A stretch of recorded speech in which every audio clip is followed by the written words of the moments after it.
आदाब। मैं हूं आपका डिजिटल दोस्त शकील अहमद चौहान। मुलाकात ज़रूरी है, ख़ुद के साथ साथ दोस्तों से भी मुलाकात ज़रूरी है। इस प्रोग्राम के तहत आज हम जिस शख्सियत से मुलाकात करेंगे वो एक एडिटर हैं। बिमल रॉय और राजकुमार हिरानी दोनों की एक जैसी स्टेटमेंट है। उन दोनों के बकौल फिल्में दो मेज़ों के ऊपर बनती है।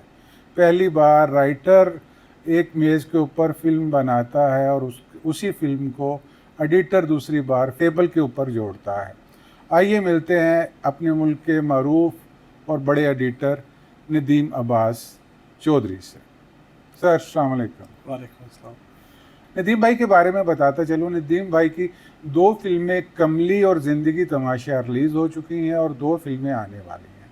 आने वाली फिल्मों में लक लग गई जुल्फ़कार साहब की फ़िल्म है और महरोज़ अमीन की एक फ़िल्म है जग, जिसके ये को प्रोड्यूसर या एग्जेक्टिव प्रोड्यूसर भी है। और एक स्टूडेंट प्रोजेक्ट है तो वो मतलब कि मिलके किया। अच्छा, Z5 के ऊपर भी आपका काम गिद्ध, मुश्क और यार जो लाहे चंद जर्दी पामचंद का, ये काम आपका Z5 के ऊपर भी चला है। इंडियन जो पोर्टल है Z5, जी जी बिल्कुल, उसके ऊपर ये आपका ये भी काम चला है। और ये जो काम है ये खुसट फिल्म की तरफ से गया है। नहीं ये हाँ खुसट फिल्म की को प्रोडक्शन आप कह सकते हैं। ये कमल खुसट के डायरेक्शन में थे ये तीनों प्रोजेक्ट। इसमें यार जो है जो था वो कमल खुसट और समर खुसट ने मिलके डायरेक्ट किया था और बाकी जो तीनों प्रोजेक्ट थे वो कमल खुसट के डायरेक्शन में। पिछले कुछ 7 साल से आप खुसट फिल्म के साथ मुंसलिक हैं।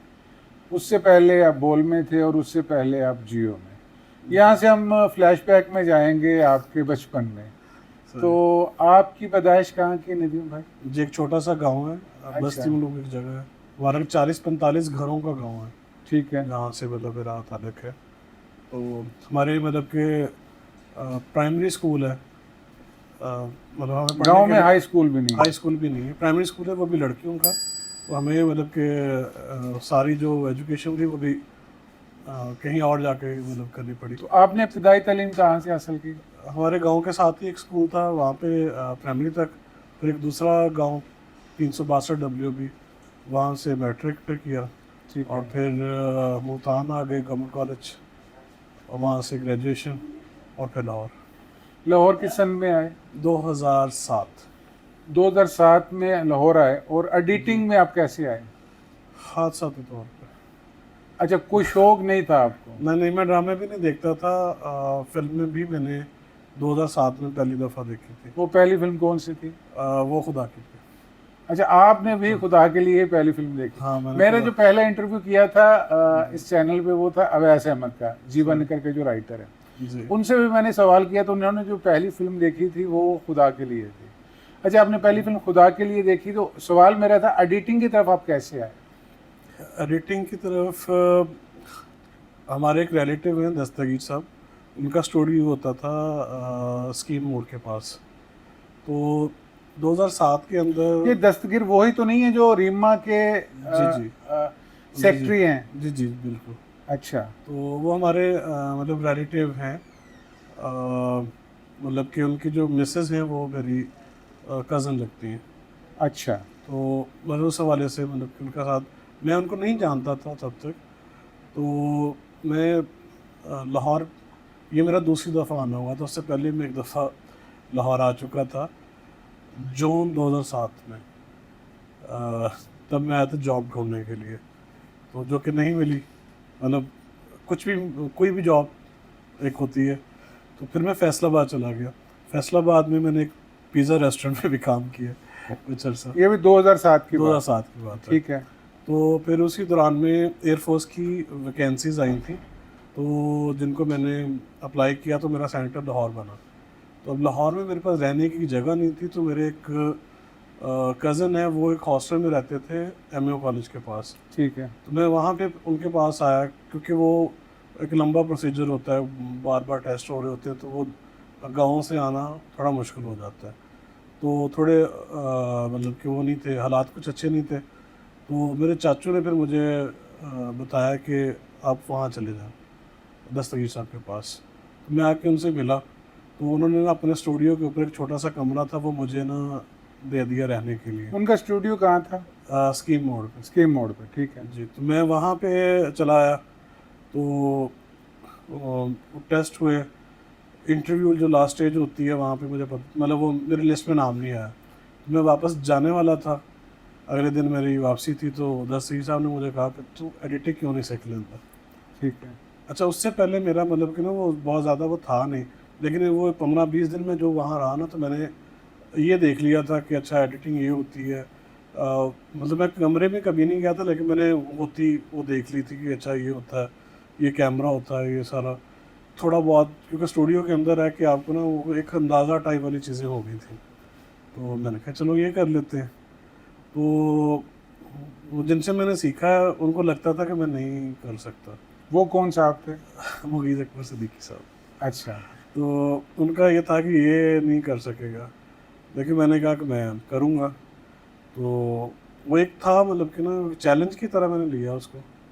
2 चीज़ें थी उस वक़्त ना, एक तो ये भी एक था कि जब आप आते हैं जॉब के लिए या कुछ ऐसा, तो वो खाली हाथ वापस जाना ना वो भी एक थोड़ा मुश्किल हो जाता है। अब गांव वाले मजाक उड़ाते हाँ, हैं तो कि वो उस नज़रिए से भी मुझे लगा कि अच्छा यार ये तो नहीं हुआ, तो चलो ये कर लेते हैं। और दूसरा सिलसिला ये हुआ कि उन दिनों आर्मी और इधर उधर ना बहुत ज़्यादा लोग लड़के जो थे ना वो भर्ती हो रहे थे, और कुछ मतलब गांव में 2 ही चीज़ें होती हैं, या टीचर बन जाओ या फिर मतलब फौजी बन जाओ। फौजी बन जाओ। तो ये सिलसिला था, और मैं फ़ौज में जो है फ़ौज में नहीं जाना चाह रहा था, ठीक है। और पुलिस वगैरह में भी नहीं जाना चाह रहा था। एयरफोर्स का एक था कि चलो मैं उसमें चला जाता हूँ। मेरे चाचू ने ज़बरदस्ती मेरे ना फॉर्म जो है ना वो पुलिस के लिए, उसमें मेरे डॉक्यूमेंट जमा करवा दिए, और टेस्ट वाले दिन मैं गया ही नहीं। अच्छा। उनको मैंने झूठ बोल दिया कि हाँ मैं गया था, और लेकिन मैं नहीं गया क्योंकि मुझे पुलिस में नहीं जाना था। तो ये भी एक वो सिलसिला था। तो फिर जब लाहौर आया, तो ये वाला सारी चीज़ें भी मैं चल रही थी कि अगर मैं वापस गया तो फिर क्या करूँगा। तो वो एक चांस मुझे नज़र आया कि अच्छा ये कुछ करते हैं। तो वो एक नई चीज़ थी, ना ड्रामा देखा हुआ था, ना फ़िल्म देखी हुई थी। सिर्फ़ जो इस इंडस्ट्री से एक ताल्लुक वाहिद था वो ये था कि मुझे किताब पढ़ना, मुझे उसका जो शौक़ था वो पहले से था। तो जो सबसे पहले मैंने जब इस फ़ील्ड में आया तो मैंने स्क्रिप्ट पढ़ने शुरू किए, कि कोई भी ड्रामा एडिट होने के लिए आता था वहाँ पे, तो मैं उसका स्क्रिप्ट जो है ना वो मिनटों में ही मतलब ख़त्म कर देता था। अभी ड्रामे की मतलब मुझे यही होता था अगली किस के थे। तो वो जो एक ये वाली चीज़ थी ना, इसने थोड़ा-सा मुझे रोक के रखा कि अच्छा नहीं ये करते हैं। एक एसोसिएट डायरेक्टर है तनवीर वारसी साहब, ठीक है? वो उन दिनों दस्तगीर साहब के जो स्टूडियो में ना वो वहाँ पे रहते थे। वो दिन में अपना काम वगैरह करते थे, तो रात में ना वहाँ आ जाते थे सोने के लिए। ठीक है। उनके साथ में मेरी दोस्ती हो गई। अच्छा। अब चूँकि ये वो दौर था जब ना एडिटर को मतलब उतना चांस नहीं मिलता था, सिस्टम पे बैठने नहीं दिया जाता था। सिर्फ आपने ऑब्ज़र्व करना है, देखना है, अगर उस्ताद ने कुछ बता दिया तो ठीक है, नहीं वरना आपने बैठ के अपने तौर पे चीज़ें वो देखनी है। आपको प्रैक्टिस का या आपको कंप्यूटर देना जो था ना वो मतलब कि गुनाह वाला सीन ही हाँ था। बिल्कुल। नहीं, हाथ ही नहीं लगाना एडिटर देते को वो चाय लाने के लिए बस, ठीक हाँ, है, चाय ले मैंने बहुत पकाई। पकाई भी, और ओए होए सिगरेट होए! सिगरेट वगैरह ले सिगरेट, चाय, रात को उधर वो एवेन्यू के पास एक होता था खोखा, वहाँ से सिगरेट लेके हाँ, आनी सिगरेट लेके आओ। और चाय लेके आनी। तो ये वाले सारे काम ये किए आपसे, उन्होंने करवाए बहुत हैं। मुझसे करवाए। मतलब मैंने कंप्यूटर की वहाँ पे स्वीपर था, लेकिन जब मैंने वो शुरू किया तो उन्होंने मना कर दिया था कि इस कमरे की सफाई कोई और नहीं करेगा, तुम अब करो। यही करेगा। हाँ, तो वो जब चले जाते थे ना, तो तनवीर साहब जो थे ना वो रातों को पूरी रात जागने वाले इंसान हैं। तो वो ना उनके साथ में मिलके फिर हम सिस्टम खोल लेते थे चोरी से। तो अच्छा। वो फिर ना मैं रात में एडिट करता था। अच्छा, तो छुप के आप छुप के, प्रैक्टिस करते थे? हाँ छुप के प्रैक्टिस करनी, और सुबह होने से पहले वो प्रोजेक्ट भी डिलीट कर देना, ठीक है। ताकि उसका नामो निशान भी न रहे। सही। तो तब मतलब मैं एक दफ़ा रात को 5 साढ़े 5 बजे के करीब जो है ना वो काम कर रहा था। उस्मान साहब, उस्मान जुल्फ़िकार, अच्छा। उस्मान साहब ना छत पे, उसकी स्टूडियो की छत पे बैठे हुए थे, और मुझे नहीं पता था कि वो अभी तक यहाँ पे हैं। वो ऐसे ही नीचे आए घर जाने के लिए, तो उन्होंने एडिट रूम का दरवाज़ा खोला, तो मैं एक सीन एडिट करके तो मैं प्ले कर रहा था। तो उन्होंने वो देखा, तो मतलब मैं मुझे भी वो बड़ा अच्छा लगा, मैं बड़ा खुशी से थोड़ा सा वो हुआ भी यार मैंने एडिट कर लिया। पीछे मुड़ के देखा तो उस्मान साहब, तो खैर उन्होंने थोड़ी तारीफ़ भी की और थोड़ी मेरी इस्लाह भी की कि ये कर लो ये कर लो, इस तरह की चीज़ें। तो फिर 2009 में एक ड्रामा शूट हो रहा था चुनरी, अच्छा वो मुल्तान में होना था। मुल्तान मेरा होम ग्राउंड है। अच्छा तो एज असिस्टेंट एडिटर जो है ना मैं फिर उस ड्रामे पे गया। अच्छा, ये मेरा तीसरा पॉडकास्ट है। पहले खालिद साहब के साथ, दूसरा सुहेल हुसैन साहब के साथ, और तीसरा आपके साथ। मतलब वैसे तो छठा है, लेकिन ये तीनों में चुनरी और उस्मान जुल्फ़कार का तीनों में जिक्र कहीं ना कहीं किसी न किसी तरीके से हुआ है। अच्छा, चुनरी का आपकी ज़िंदगी में भी का बड़ा अमल दखल है? हाँ, चुनरी पे असिस्टेंट एडिटर के तौर पे मैं गया था। क्योंकि इनका जो सारा मतलब आधे से ज़्यादा शूट मुल्तान में हो रहा था। अच्छा, उस वक्त एडिटर सेट पे होता नहीं था। ये पता नहीं क्यों किस वजह से हमें साथ ले गए। तो वहाँ पे जो एडिटर थे इस प्रोजेक्ट के, वो कौन थे? उनका नाम अशफाक सोना है। अशफाक सोनू। अशफाक सोनू एडिटर थे उसके। तो कुछ इख्तलाफ हो गया उनका डायरेक्टर के साथ, तो उन्होंने वो प्रोजेक्ट छोड़ दिया था। ठीक है। इख्तलाफ की वजह गालिबन ये थी कि वो 4 एक एपिसोड एडिट हो चुके हुए थे और हार्ड ड्राइवें जो नहीं थी उड़ गई थी कंप्यूटर की, तो वो सारा जो डाटा था वो ज़ाया हो गया। अब उनकी गालिबन डिमांड उस वक्त ये थी कि मैं दोबारा चार्ज करूँगा, जबकि प्रोड्यूसर्स का कहना था कि नहीं इसी में होगा, कुछ इस तरह की बात थी। खैर उन्होंने छोड़ दिया और 2-3 एडिटर्स फिर उसके बाद आए, लेकिन टिका कोई नहीं चुनरी में। चुनरी में। ठीक है। तो अब जब मुल्तान में हम थे ना, तो तब जुल्फ़िकार साहब का और हमारा कमरा एक ही था। ठीक तो है। उन्होंने मुझे वहाँ देखा हुआ था कि लड़का काम कर लेता है, लेकिन कितना करता है ये नहीं उनको पता था। तो अगर आपने चुनरी देखा हुआ है तो उसमें ना एक पंचायत का सीन है जो सेकंड एपिसोड में आता है। वो बहुत 14-15 मिनट का सीन है। तो एक दिन उन्होंने मुझे वैसे ही कहा कि अगर तुम कर लो तो तुम कर सकते हो। मैंने कहा नहीं। मुझे उन्होंने वो सीन दिया एडिट करने के लिए कि अगर तुमने ये कर लिया ना तो फिर तुम कर लोगे। ठीक है। तो कुछ 24 घंटे का टाइम था मेरे पास। मैंने वो 24 घंटे फिर जो है ना वो लगाए, जो मेरे पास जितना मैंने सीखा हुआ था सारा मैंने फिर उस पर लगा दिया। ठीक है। और वो सीन अगले दिन उन्होंने देखा और उसके बाद उनको लगा कि ये कर लेगा। तो तब उस्मान साहब ने मुखालफत की थी इस बात की ठीक है। कि ये नया लड़का है तो ये ना नहीं संभाल सकेगा, लेकिन जुल्फ़िकार साहब ने कहा नहीं कर लेगा। और फिर मैंने वो किया। टाइम बहुत लगा उस पर। ठीक है। नॉर्मल ड्रामों से मेरे ख्याल में मैंने डबल टाइम लिया होगा, लेकिन मैंने कर लिया। अच्छा, चुनरी आपका मतलब पहला था? पहला इंडिपेंडेंट था। ठीक है। चुनरी के बाद? चुनरी के बाद लव लाइफ लाहौर। अच्छा, आप भी लव लाइफ लाहौर का हिस्सा रहे हैं? जी जी। ठीक है। असल में चुनरी की जो एडिट चल रही थी ना, तो उसी दौरान में जाहिद मियाँ साहब आया करते थे वहाँ पे। ठीक तो है। वही स्क्रिप्ट लेके आया फिर, मतलब कि वो एक बनी बनाई टीम थी, उन्होंने वही सारी टीम उठा ली थी लव लाइफ लाहौर के लिए। ठीक तो है। तो ये लव लाइफ लाहौर के कोई 280 एक साथ थी? नहीं, मैंने 416 किस्तें थी। 416? 416 थे। खालिद साहब के बकौल 280? नहीं, उन्होंने इतनी की थी। असल में हुआ ये था कि चैनल ने टीम चेंज कर दी थी बीच में जाके। ठीक है। पहले राइटर बदला, फिर डायरेक्टर, कैमरामैन, सारी टीम ही बदल दी। कमर साहब को भी बदल दिया था? हाँ, कमर कमर साहब के बाद कौन था उसका राइटर? कुर्बान साहब, राव कुर्बान साहब, जिनका भी वो चला है ग्रीन के ऊपर जिंदो। जी जी। अच्छा, ये लव लाइफ लाहौर के राइटर हैं? राइटर है। ठीक है। तो क्योंकि मैं ये बाकी सब जो थे वो फ्रीलांस टाइप वाला सीन था। ठीक है। मैं चैनल का एम्प्लॉय था, परमानेंट जो एम्प्लॉय होता है। ए प्लस में या ए टीवी में? एक ही ना, ए प्लस में थे। ठीक है। वो जो मॉडल टाउन वाला ऑफिस है वहाँ? मॉडल टाउन वाला ऑफिस, बिल्कुल। ठीक है। तो मैंने उस वक्त चाहा था मैं छोड़ दूँ।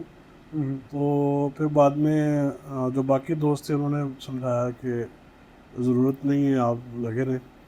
तो मैं जज्बाती होकर मैंने तो डिज़ाइन तैयार कर लिया था। अच्छा अच्छा, लव लाइफ लाहौर के बाद आपका अगला प्रोजेक्ट कौन सा था?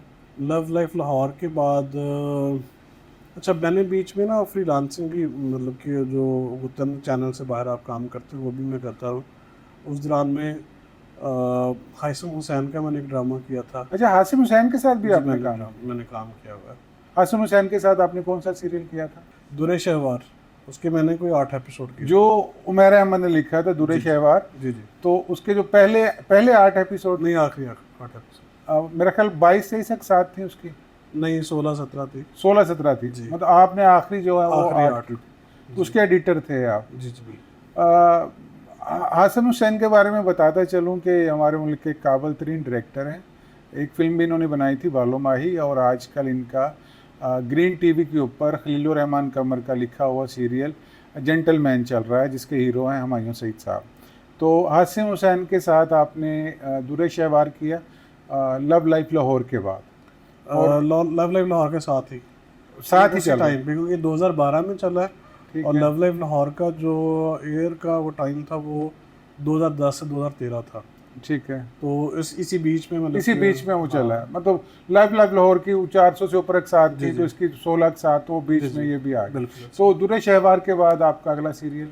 दुरे शहवार के बाद एक कराची के डायरेक्टर है मजहर हुसैन। दो हैं, एक मजहर मोइन है, एक मजहर हुसैन है। मजहर हुसैन। वो अब काम छोड़ चुके हैं, बहुत बुजुर्ग हो गए। ठीक है। उनका एक प्ले किया था, उसका नाम याद है? उसके 2-3 नाम थे एक्चुअली। वो ना मतलब कि डिफरेंट चैनल्स पे वो बिका नहीं, कभी चला ठीक नहीं। है, अच्छा चला ही नहीं वो। चला नहीं। ठीक है। तो उसके बाद अगला प्रोजेक्ट? उसके बाद अगला प्रोजेक्ट मेरा ANB प्रोडक्शन के साथ था। ANB ANB जी। ठीक है। उसमें लाडो में पली सोप था जो। सोप था, बिल्कुल। ठीक है। तो उसी दौरान में फिर मतलब कि जियो से एक ऑफर आ गई, क्योंकि जियो का और ANB का मर्जर हो गया था। हाँ, ये 2014 के स्टार्ट की बात है। सही। तो इनका किनालवी में ऑफिस था, तो वहाँ पे जो था, मतलब हम लोग वहीं बैठते थे। तो जब इनका मर्जर हुआ तो फिर उन्होंने मुझे जॉब ऑफर की। सही। तो फिर मैंने इनको ज्वाइन कर लिया, जियो को। इधर पास ही ऑफिस था जहाँ पे हम बैठे जी, हैं ना? अगली गली में, साथ वाली गली में जियो का ऑफिस हुआ करता था। ऐसा ही। अच्छा, तो ये 2014 में आप आगे जियो के अक्टूबर 2014 में मैंने Jio as a post production in-charge join किया। ठीक है। तो यहाँ पे कौन से मशहूर प्रोजेक्ट थे जो आपने किए? मोर महल सबसे, सरमद खुसर साहब का, सरमद साहब। और सरमद से भाई साहब ने लिखा था। समय से भाई साहब ने टेक्निकली उस प्रोजेक्ट से मैंने बहुत सीखा। और क्योंकि वो एक मुश्किल प्रोजेक्ट था। सही। मतलब उसका ऑन एयर होने के बाद वो क्या उसका वो बना, वो एक अलग कहानी है, जो भी मतलब एक है। लेकिन उसको एडिट करना एक चैलेंज था। एडिटर को सीखने के वाले से सीखने उसमें के वाले मतलब से हर बहुत चीज़ था। मतलब मुयस्सर थी। एक्शन भी था, रोमांस भी था, ड्रामा भी था, उसमें म्यूज़िक भी था, सिंगिंग, वो उसके डांस वगैरह भी थे। तो हर चीज़, हर एलिमेंट था उसके अंदर। मतलब हम ये कह सकते हैं मोहर महल एक अच्छा सीरियल था, लेकिन उतनी कामयाबी नहीं समेट सका हाँ, नहीं, जितनी मतलब उससे उम्मीदें वाबस्ता थी। उम्मीदें में बसता थे। उसमें भी मुझे लगता है सबसे जो बड़ा मसला था वो जो एक पीरियड प्ले के साथ होता है, कि प्रोडक्शन उस लेवल की नहीं हुई जिस लेवल की होनी चाहिए थी। मतलब जिस हिसाब से वो सीरियल बजट मांग रहा था, उतना बजट उतना उसको बजट था नहीं। नहीं। सेट कच्चे रह गए, मतलब आपके सेट लीक होते थे, नज़र आते थे। उतना ग्रैंड था नहीं जितना उसको बनाने की कोशिश की गई। तो मतलब ज़ाहिर है और बहुत सारे चीज़ें इसमें इन्वॉल्व थी। लेकिन मेरा ख्याल है प्रोडक्शन अगर बेहतर होती तो वो कुछ और लेवल का होता, क्योंकि उस दौरान में मेरा सुल्तान चल रहा था। अब वो लोग कंपैरिजन करते हैं। कंपैरिजन भी एक वो सिलसिला था। फिर मतलब के और बहुत सारी चीज़ें आ जाती हैं। मैं इसको सिर्फ प्रोडक्शन को वो नहीं कह रहा, लेकिन प्रोडक्शन एक मेजर फैक्टर था। ठीक हो गया। तो मोर महल के बाद आपका अगला प्रोजेक्ट? मोर महल के बाद एक तहसीन, एक डायरेक्टर हैं जिनका ये बेबी बाजी बहुत हिट रहा पिछले दिनों। अच्छा। तो उनका पहला ड्रामा था, हाँ, माइके गुजर संदेश। तो जिन्होंने बनाया अभी बेबी बाजी, इन डायरेक्टर का पहला सीरियल था मेके को दे दो संदेश। मतलब वो मोर महल के बाद आपने मोर महल के आसपास ही किया था। मतलब आसपास ही किया। हाँ। ठीक है। और उसके बाद अच्छा, क्योंकि मैं सारी जो पोस्ट प्रोडक्शन थी वो उसको जियो की वो लीड कर रहा था। ठीक। उस दौरान में यहाँ पे अली की अम्मी के नाम से एक ड्रामा बना, वजाहत हुसैन का, अली की अम्मी। फिर एक था अमीन इकबाल के 2-3 ड्रामे थे। एक मन्नत था। मन्नत बिल्कुल आखिरी वो जब जो हमारे जनूबी उन्होंने जी जी उधर जनूबी पंजाब में किया था वो नूर महल में। नूर महल में मतलब। जी, मन्नत तो खैर मैंने उस तरह से नहीं देखा था क्योंकि मन्नत से मतलब वो जब शुरू हो रहा था तब मेरा चल चलाओ था, तो मैंने रिज़ाइन कर दिया हुआ था जियो से। जियो से। जियो के बाद फिर आप चले गए बोल में, बोल और बोल में आपने किया पार्लर वाली लड़की, जी और उसका बहुत मशहूर गाना है बोल का फारा क्या होगा, जी जिसके वो इंडिया में कॉपी भी नहीं, कॉपी जी। किया गया है। दो दो तीन उसके वर्जन है कॉपी के, बोल का फारा क्या अच्छा, होगा। मुझे नहीं आइडिया, 3 वर्जन तो मैंने देखे हैं। मुझे बिल्कुल आइडिया नहीं। अच्छा, जी तो एक बार आपने मुझे बताया था कि वो जो गाना चला है बोल का फारा क्या होगा, वो मतलब फाइनल एडिट नहीं है, नहीं, तो क्या वो, क्या इतनी जल्दी क्या थी मतलब उसे अपलोड करने की? कुछ हुआ यूँ था कि शोएब शेख थे तब इसके ऑनर, जी। तो अभी प्रोसेस में था उसका, कुछ चीज़ें जो थी वो कलर ग्रेड और वीएफएक्स हो रही थी, स्काई रिप्लेस हो रहा था, एडिट कंप्लीट था, उस पर पोस्ट का काम रहता था। तो मैंने कराची फ़ाइल भेजी और उनको मैंने इन्फॉर्म किया कि मत चलाइएगा, मैं 1-2 दिन में आपको रिवाइज़ करूँगा, आप वो चलाएँगे। ठीक है। तो अगले दिन मैं जब ऑफिस आया हूँ तो मैंने अपने ऑफिस के कॉरिडोर से गुजरते हुए उस गाने की आवाज़ सुनी। कोई यूट्यूब पे देख रहा था। अच्छा। तो उसके बाद हमने कोशिश की कि हम वहाँ से उसको हटाएं और दूसरा वर्जन उसका लगाएं, लेकिन वो नहीं, क्योंकि वो उसने व्यूज़ पकड़ लिए थे और उनका नहीं अभी ठीक है। ठीक, वो हिट हो चुका था। हाँ, मुझे अफसोस रहेगा उसका हमेशा। तो दूसरा वर्जन दे दें, वो दोबारा अपलोड कर देते। वो उस वक्त उस पर काम रहता था, लेकिन फिर डायरेक्टर उनकी नादिया अफगन, और हम सब ने कोशिश की लेकिन हुआ नहीं, तो फिर हमने कहा भाड़ में जाए। अच्छा, बोल में फिर आप कितना अरसा रहे? 2019 तक। 2019 तक। जी। तो सरमद खूसट को आपने कब ज्वाइन किया, खूसट फिल्म को? खूसट फिल्म को ऑफिशियली जो मैंने ज्वाइन किया है वो ज़िंदगी तमाशा की शूट से कुछ 10-12 दिन पहले। मतलब ये शूट शुरू नहीं हुई थी? नहीं, शूट शुरू नहीं हुई थी। 18 नवंबर को शूट स्टार्ट होना था और मैंने 5 नवंबर 2018 को ज्वाइन किया था। अच्छा, जिंदगी तमाशा के निर्मल बानो और आप एडिटर थे दोनों? हाँ, दोनों ने मिलके की कि अपने अलग अलग ड्राफ्ट थे आपके? एक ड्राफ्ट उनका था, एक मेरा था, फिर हमने मिक्स किया था। दोनों को? हाँ, दोनों? कुछ सीन उसके रखे थे, कुछ मेरे रखे। ठीक है। तो क्रेडिट में निर्मल और आप दोनों का नाम? हाँ, सामत का 3 नाम है उसमें। अच्छा, सरमद खूसट का भी नाम। जी तो ज़िंदगी तमाशा के बाद फिर आपने अगली फिल्म कमली की, कमली। सरमद खूसट के साथ। जी, तो उसके एडिटर आपके साथ साइम सादक थे साइम और आप थे। तो जी। उसका क्या मतलब सिलसिला रहा? पहले आपने एडिट किया है, साइम ने उसका किया? नहीं, वो पहले उसका जो इनिशियल कट था वो मैंने बनाया था। ठीक फिर है। डायरेक्टर के साथ जो डायरेक्टर कट होता है वो भी मैंने बनाया था। फिर उन दोनों लॉकडाउन लग गया था, तो हमारा डिसाइड ये हुआ था कि हम एक और राउंड करेंगे इसके ऊपर एक दफ़ा और। वो 3.5 घंटे टाइप की फ़िल्म निकली थी, तो हमने उस पर दोबारा बैठना था। फिर उन्हीं दिनों में साइम अमेरिका से एक एल्बम आया हुआ था और वो सरमद की तरफ रुका हुआ था, तो फिर करने को कुछ नहीं था उनके पास भी, तो वो फिल्म पे शुरू हो गया। तो वो फिर वो जो आखिरी आप ड्राफ्ट देखते हैं वो फिर उसमें से जो सीन निकले हैं या कुछ छोटे हुए हैं वो भी था, वो साइम का था। ठीक है। तो ज़िंदगी तमाशा यूट्यूब के ऊपर अवेलेबल है और उसके 1 मिलियन से ज़्यादा व्यूज़ भी आ चुके हैं। मैंने जैसे ही फिल्म अपलोड हुई तो मैंने पहली फुर्सत में देखी, तो मुझे तो उस फिल्म में ऐसा कुछ नज़र नहीं आया कि उसे बैन कर दिया जाए। उस फिल्म के साथ ट्रेजेडी क्या हुई थी?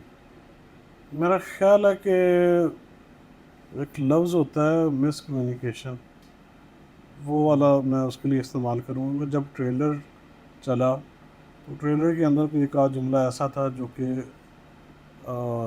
किसी ख़ास ग्रोह को पसंद नहीं आया, बस वही था और उसके अलावा कुछ नहीं था।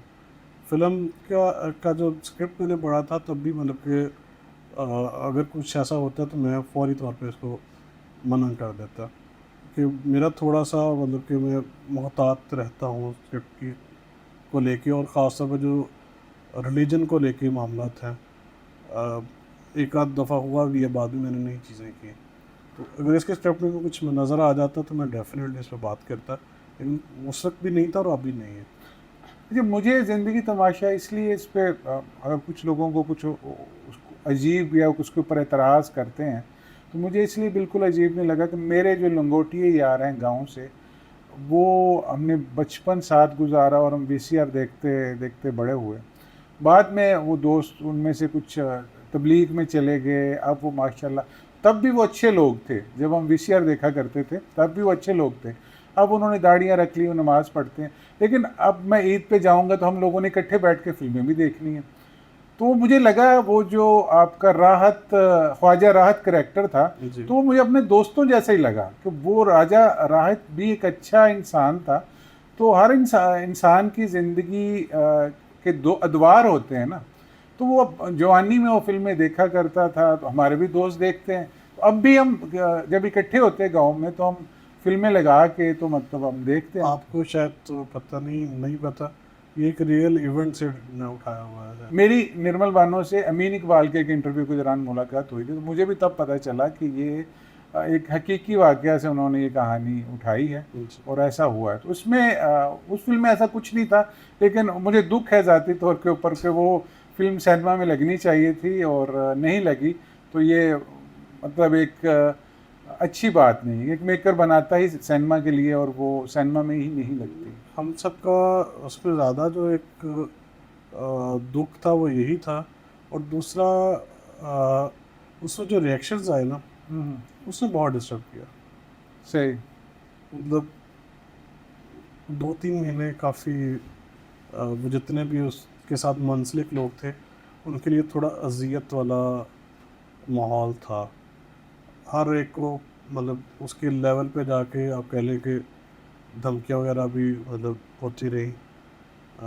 आपके जो इर्द गिर्द वाले लोग होते जिनको पता था वो करते रहे, आपको निशाना बनाते थे सोशल मीडिया पे ख़ास तौर पे।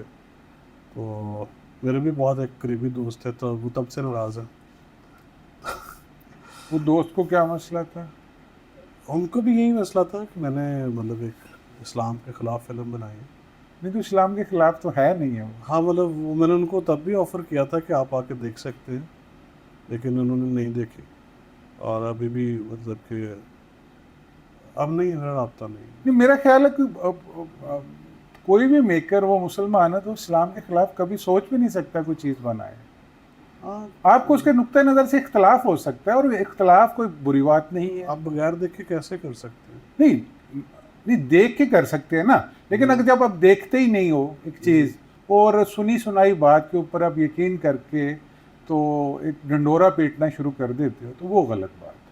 अच्छा, ज़िंदगी तमाशा के बाद हम आते हैं कमली की तरफ। जी, कमली भी आपने एडिट की, बिल्कुल कंप्लीट। तो कमली के शूट के ऊपर भी आपका जाने का जी, मौका मिला? मैं डीआईटी वगैरह मैंने की थी इसकी, अच्छा। और मतलब सारा कमली का जो पोस्ट प्रोडक्शन का और इसकी शूट के दौरान का सारा जो निज़ाम था वो मैंने देखा। क्योंकि मैं भी अरसा 12 साल से फिल्म इंडस्ट्री या टीवी इंडस्ट्री के साथ जुड़ा हुआ हूँ, तो उस तरह मैं ज़्यादा काम नहीं किया, लेकिन ख़बरें मिलती रहती हैं। सरमद खूसट जो खूसट फिल्म्स है, इसके बारे में मैंने बात एक सुनी कि इनकी प्रोडक्शन बहुत अच्छी होती है और जो यूनिट के लोग हैं किसी को कोई शिकायत का मौका नहीं होता। ऐसा ही है। नहीं, आप तो वहाँ जॉब कर रहे हैं, आप तो ऐसा ही कहेंगे। नहीं, आप जैसे मर्जी पूछ रहे हैं। मैं नहीं, इसका ना मैं तो मैं बाहर आपको का आदमी, लेकिन मैंने सुना है कि उनकी प्रोडक्शन बहुत अच्छी होती मैं आपको ना एक वाक़या सुनाता हूँ। है। जी। एक दफ़ा ऐसा ही मतलब कि सलमा साहब से ना हो रही थी बात, तो शूट पे कुछ खाना कम हो गया, कुछ टाइप इस तरह का वाक़या हुआ, ठीक है। तो उन्होंने बहुत ज़्यादा क्लास लगाई। अच्छा। तो फिर उन्होंने ना इरफान साहब का एक किस्सा सुनाया हम्म। कि इरफान खूसट साहब। इरफान खुसर साहब का, ठीक है। कि लोग ना खाने के लिए मतलब खाना रोटी के लिए करते हैं ना सब। अगर सेट पे रोटी ही नहीं होगी तो काम कैसे होगा?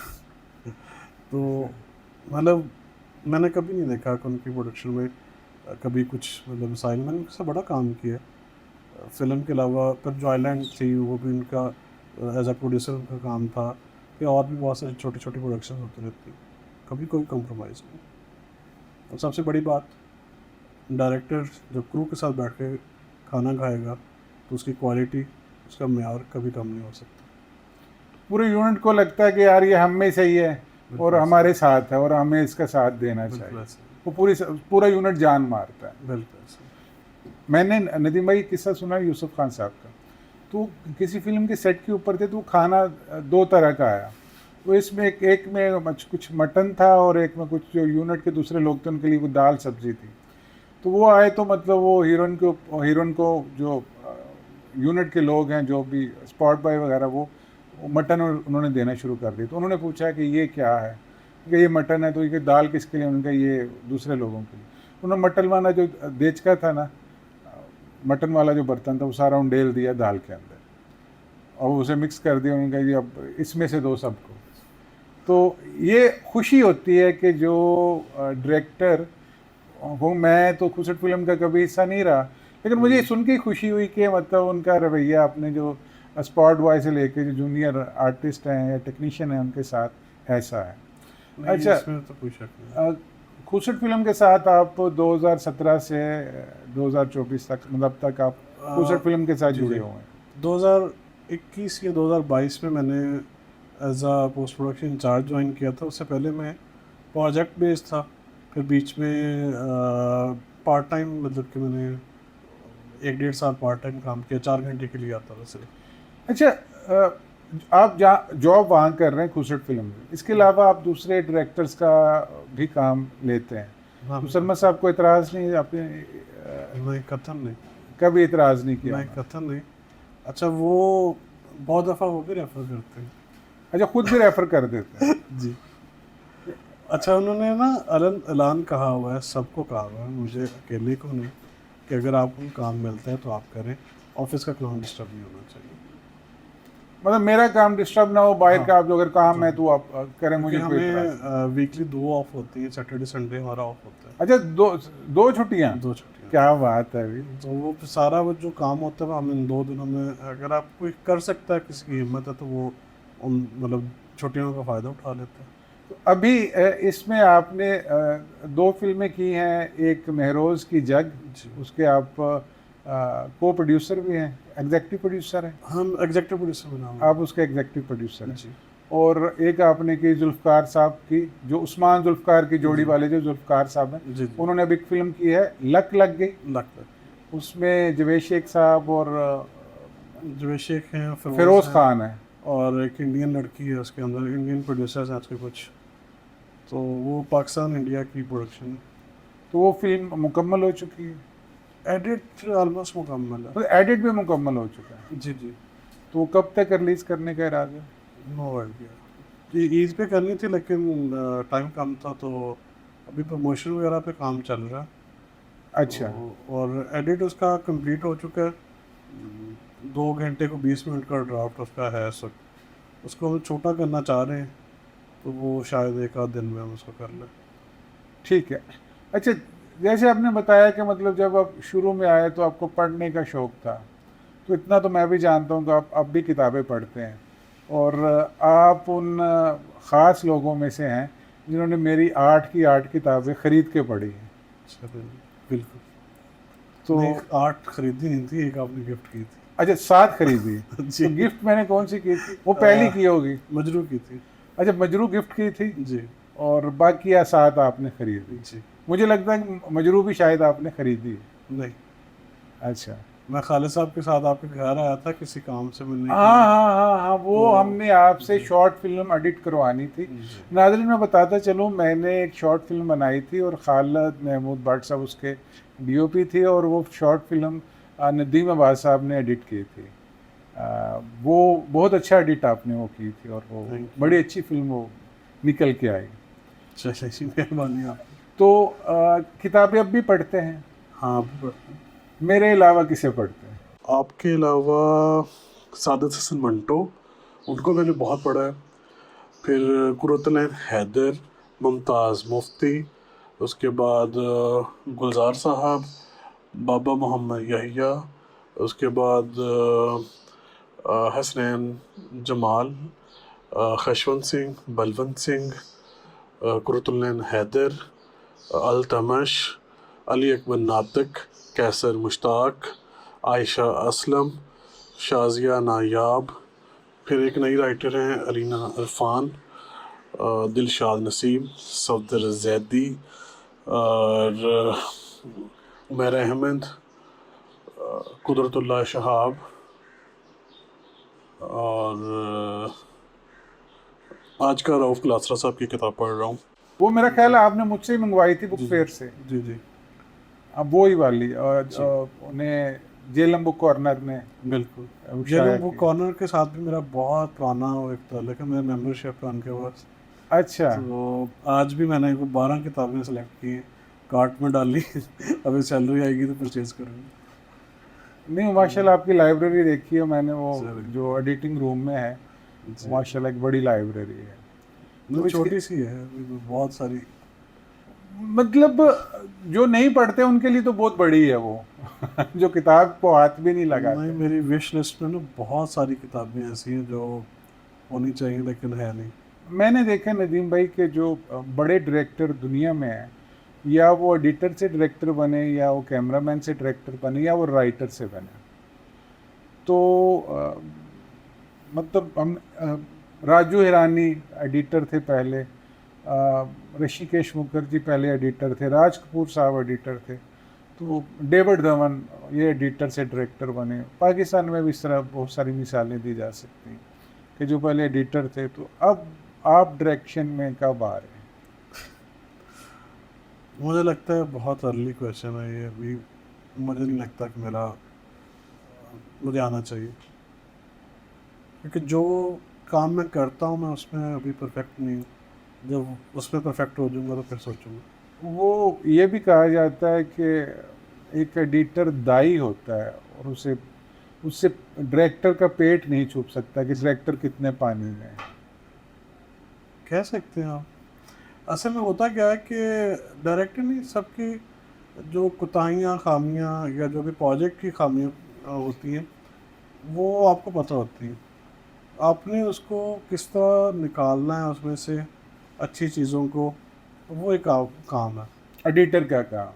हाँ मतलब बहुत सारे चांस हैं। मतलब एक एक्टर जिसने हो सकता है कोई 15 दफ़ा रीटेक किया, मतलब वो बार बार जुमला बोलने के बाद एक से एक परफेक्ट जुमला बोला और वही सिनेमा के अंदर वो क्लैप ले जाता है। अब ऑडियंस को बिल्कुल नहीं पता कि इस जुमले में तक पहुंचने के लिए उसने कितनी मेहनत की थी।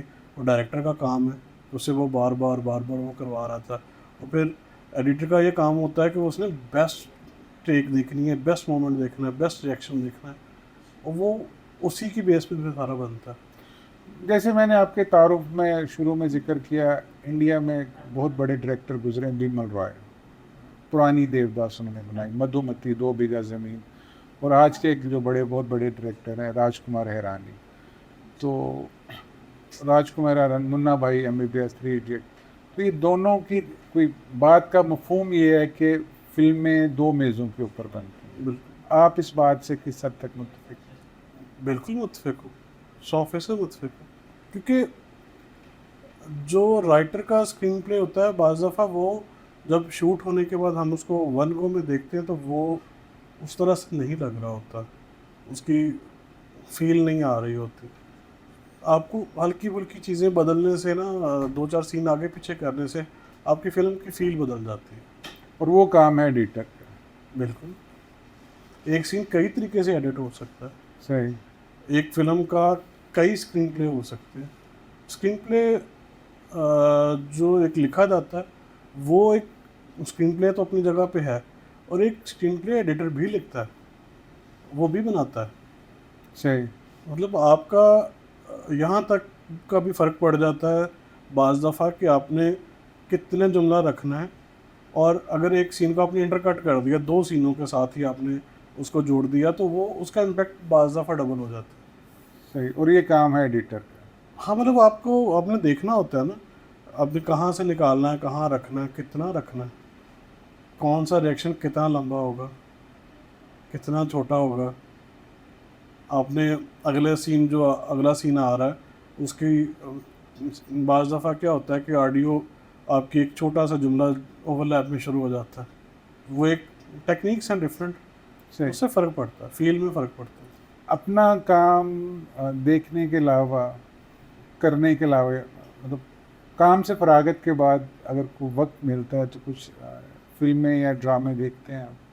मैं ड्रामे नहीं देखता, अच्छा, फिल्में मैं ज़रूर देखता आखिरी फिल्म कौन सी देखी? हूँ। मैंने चमकीला देखी थी। आखिरी फिल्म आपने चमकीला देखी, और चमकीला के एडिटर थी आरती बजाज। जी। आपका फेवरेट एडिटर कौन है?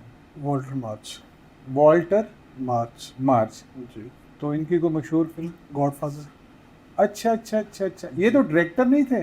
डायरेक्टर भी है, एडिटर भी है। अच्छा अच्छा, वो जो मैंने बात की कि मतलब जो एडिटर है वो बड़ा डायरेक्टर साहब जी होते जी। हैं। और इनकी किताब है ब्लिंक ऑफ आई, वो हर एडिटर को पढ़नी चाहिए, एडिटिंग के ऊपर है। एडिटिंग के ऊपर। जो दोस्त एडिटर बनना चाहते हैं, नदीम साहब का मशवरा उनके लिए है कि उन्हें ब्लिंक ऑफ आई नामी किताब ज़रूर पढ़नी चाहिए। आज के हमारे मेहमान थे एक एडिटर नदीम अब्बास चौधरी, और उनके क्रेडिट के ऊपर 2 बड़ी फिल्में ज़िंदगी तमाशा और कमली हैं। नदीम भाई, आपने हमारे लिए वक्त निकाला, बहुत बहुत शुक्रिया। सर आपका बहुत शुक्रिया। नाजरीन, अगले किसी प्रोग्राम में किसी और मेहमान के साथ मिलते हैं। मैं हूं आपका डिजिटल दोस्त शकील अहमद चौहान।